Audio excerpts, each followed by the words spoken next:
It's here. It's time. Today we talk about combat!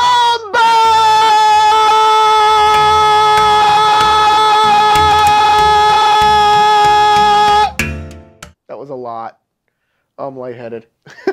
I'm Corey, and welcome to the L5R Dojo, where we go through the rules of Legend of the Five Rings, the RPG. Today, we're parsing out combat, specifically the attack action, most notably related to strikes. These actions are mostly used in duels and skirmishes, but you really can interrupt any scene with the face punches if you want. RPGs are all about agency. We got a lot to cover, so let's dive right in with... Silhouette. It's how big you are. Here's the chart. That's it. Seriously. Next topic. Weapons. Weapons are the tools you use to inflict pain. They can be melee.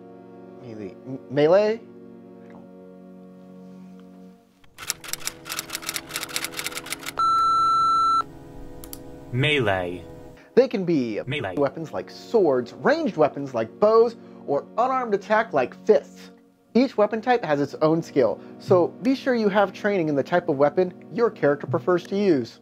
If you wish to make an attack, the first thing you need to do is find out if you are within range of your opponent. If your opponent is outside that range, you can't attack them. And yes, melee and unarmed attack have ranges associated with them. There are rules for attacking outside of a weapon's given range, but that character must have access to an opportunity that allows them to do so, usually given through a technique. This allows the character to attack, but if they don't hit both the TN and have opportunity enough to attack at the new range, the attack fails. Weapons also have two damaging attributes, damage and deadliness. Damage, against all logic and definition of words, do not wound opponents. Instead, damage is the base number of fatigue a given weapon gives an opponent on a successful strike, or most other attack actions. Deadliness is the number you use when you do the actual wounding damage to an opponent, called a critical strike. Crafted weapons like swords and bows also have grips. This is how many hands it takes to wield them. Some weapons can be used both one or two-handed. These weapons usually have an added bonus when used with two hands. Unarmed weapons do not have grips, since they are literally a part of your character. Every weapon has a rarity and price as well, and I might do a video on Rokugan's economy, but this video is about combat, so I'm gonna skip that for now. Yell at me in the comments if you absolutely need an economy video. Lastly, we have weapon qualities. There's a great deal of these, so I'm gonna just give the highlights, and I'm gonna do it at blazing speed. Here we go! Ceremonial, it's your uniform. -1 TN to know that stuff is yours. Concealable, you can hide it on you. TN3 design or smithing air check to see it. Cumbersome, it don't fit good. If you move this turn, +1 TN to attack. Also, in cumbersome armor, +1 TN to maneuver action. We covered that last video. Damage, it don't work well. +1 TN to use it, that includes weapons. Armor loses 2 to all resistances. If it gets damaged again, boom, destroyed. Destroyed, it's done broke. Maybe you can repair it, otherwise throw it away. Durable, it lasts. If a durable item becomes damaged, instead it loses the durable trait. Forbidden, it's taboo or illegal. You use it in public, lose 3 glory. Mundane, it's ordinary. Use it as the keyword for some techniques, otherwise it does absolutely nothing. Prepare, you must take a support action called prepare item before each use of this item to load it. Note that regular bows can be loaded and fired in a single strike action. The only weapon in the core rules that needs to be prepared is the Oyumi crossbow. Razor edged, very sharp but also brittle. If you succeed at an attack but the damage is reduced to 0, the weapon becomes damaged. Also, you can increase the deadliness of this weapon by 1 for every opportunity spent this way. Lastly, it causes the bleeding condition on some critical strike. Resplendent, it's pretty. When you gain glory, gain 1 more if you're using the item. Sacred, it's holy, yo. Probably made of jade. If an otherworldly being makes an attack or scheme action while you got this thing, their TN increases by 1. Also, if you become inflicted, damage a sacred item you're holding instead. Lastly, you ignore all resistances of both otherworldly and tainted dudes using that weapon. So, you can slice through them like a hot knife through zombies. Snaring, your weapon grabs onto your opponent. If you spend opportunity equal to your target's vigilance, they gained the immobilized condition. Subtle. This item is secretive. +1 TN to analyze it. Unholy. It's a devil sword, probably made of obsidian. A character critically struck by the weapon becomes afflicted. If you used it in a scene, at the end of the scene, you become afflicted. Lastly, ignore all resistances of otherworldly beings. War gear. It makes you look like you want to throw down. If you're wearing a war gear item and give someone strife, hey, give them one more. Strikes. The strike is the default attack action used to hit your opponent, but a character may have a attack action technique that does something similar but a little different. Since we just want to go over the basics, we'll be concentrating on strikes, but many of the other attack actions use the same formula. When you want to hit another character or object with your weapon, make sure the weapon is readied in your hand. If not, you'll need to take an action to pull it out. Make sure you're also at the correct range. When all this is lined up, you can now make a TN2 martial arts melee ranged or unarmed check using the character's stance as the ring. If you succeed, the target takes physical damage equal to your weapon's base damage plus bonus successes. If the character has physical resistance, which is usually in the form of armor, they can reduce the damage by their physical resistance rating. This all requires a bit of parsing, so let me explain. First, let's talk about damage. When you damage someone, you're not actually wounding them. Instead, they are taking fatigue points equal to the damage. These fatigue points are how the opposing character defends themselves. This defense happens automatically and can only be lowered by the use of a void point or if they are incapacitated. If their fatigue points exceeds their endurance, they become incapacitated, which isn't a wound either. So yeah, the word strike and damage, they're all lies. Lies from the bitter pit of Jigoku. So the question remains, how do you wound someone? The answer is a critical strike, which is another misnomer, as a strike is literally the act of hitting someone.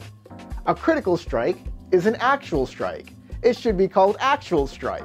There are many ways to perform a critical strike, but these are the two main ways. The first is by spending 2 opportunity when making a successful strike.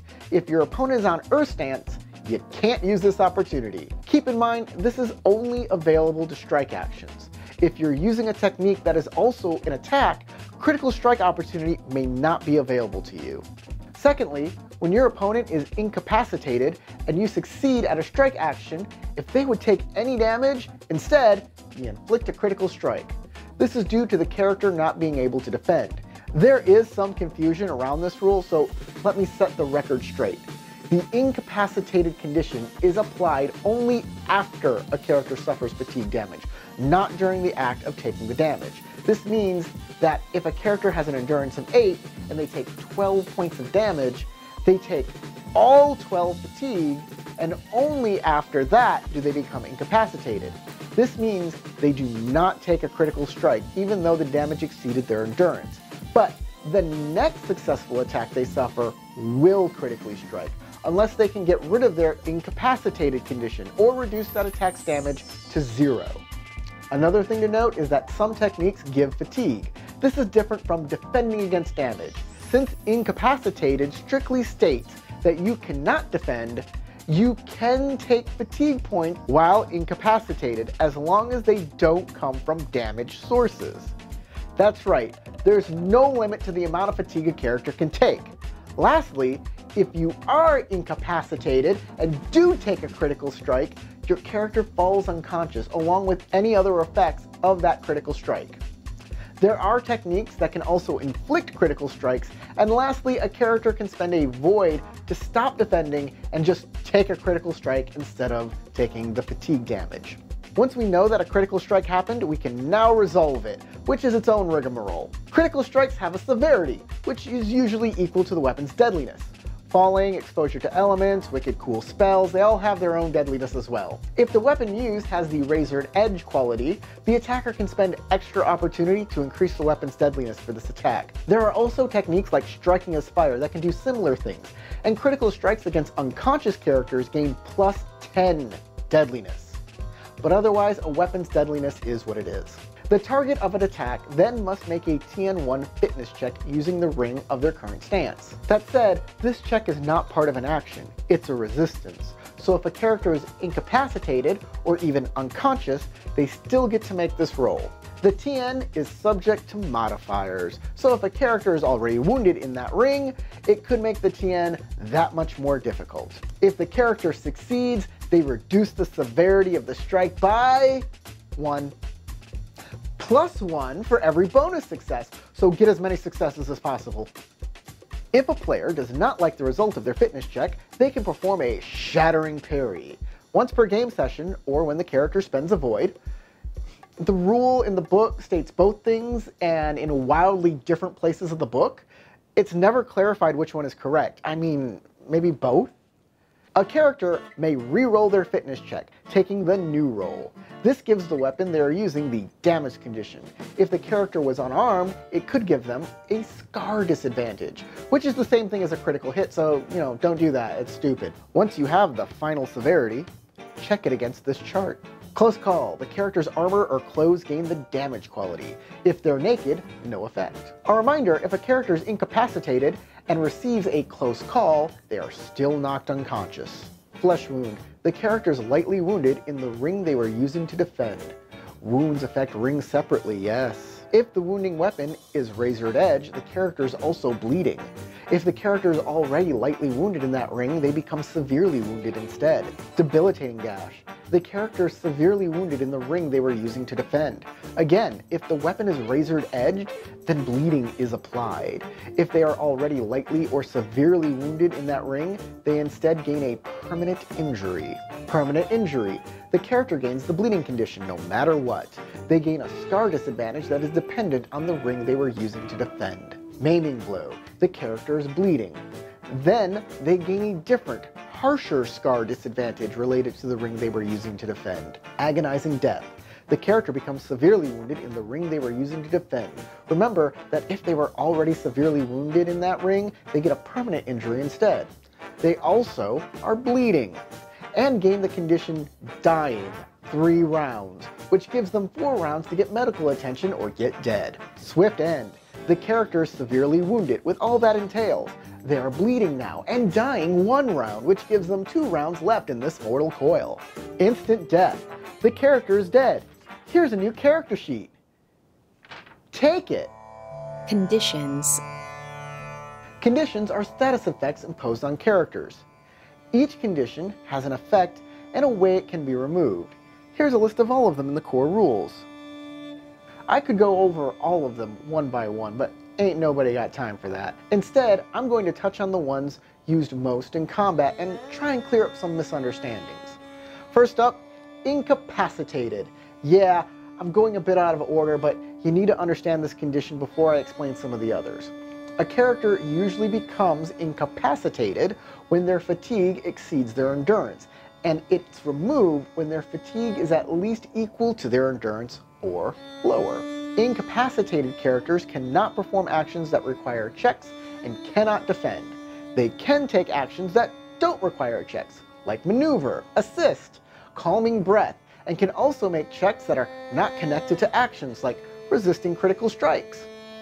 Because they can't defend, anytime they take damage, they instead take a critical hit. But they can still gain fatigue if it does not come from a damage source. If an incapacitated character takes a critical hit, they also suffer the unconscious condition.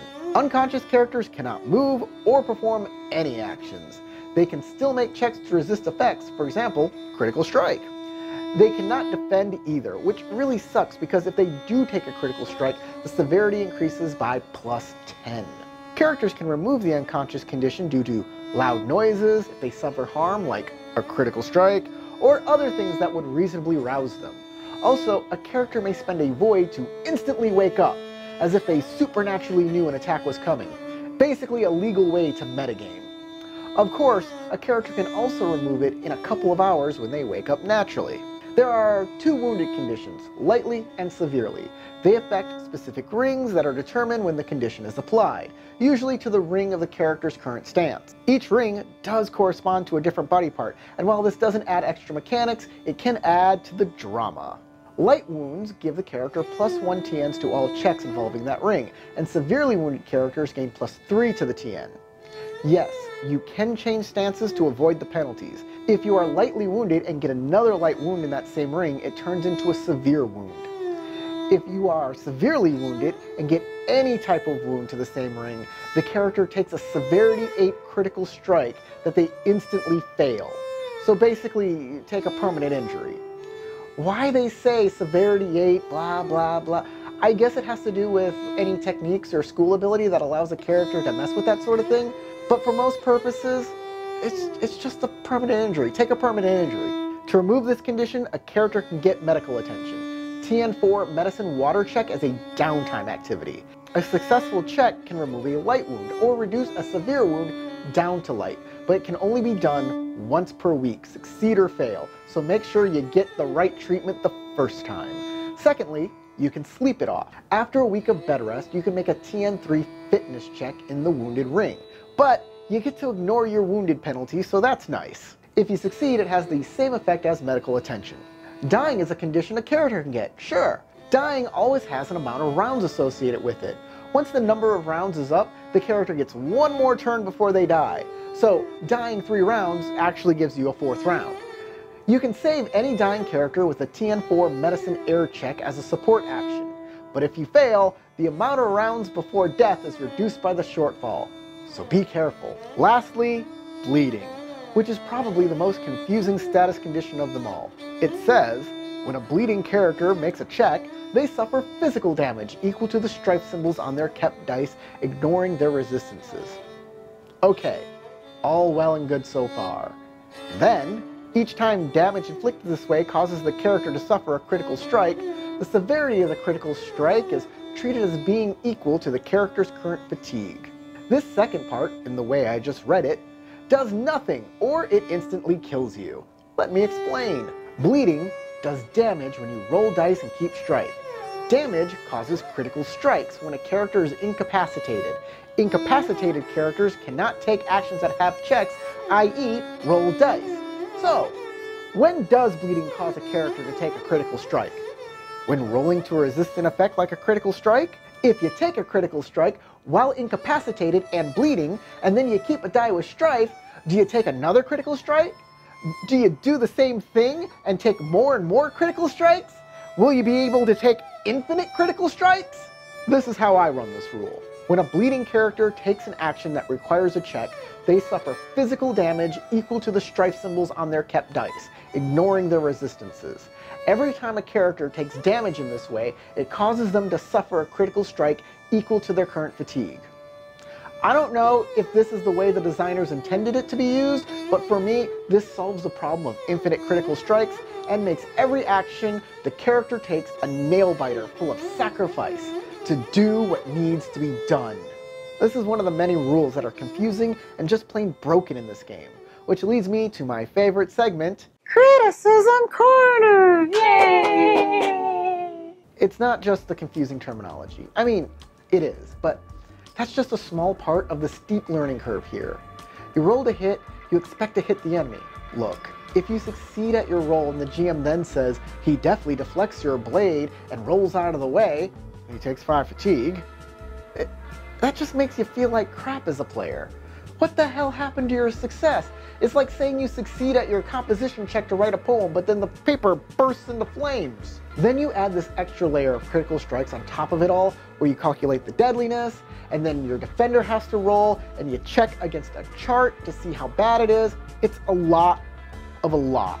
I get the game is trying to be cinematic, with parrying and dodges, and then at the right moment that critical strike that turns the battle. But then, most weapons' deadliness don't exceed 5, and that will barely get you a severe wound, and that's if the target doesn't reduce the severity. Many a combat I have run are just the players and NPCs taking close call after close call until everyone is fighting naked and bold.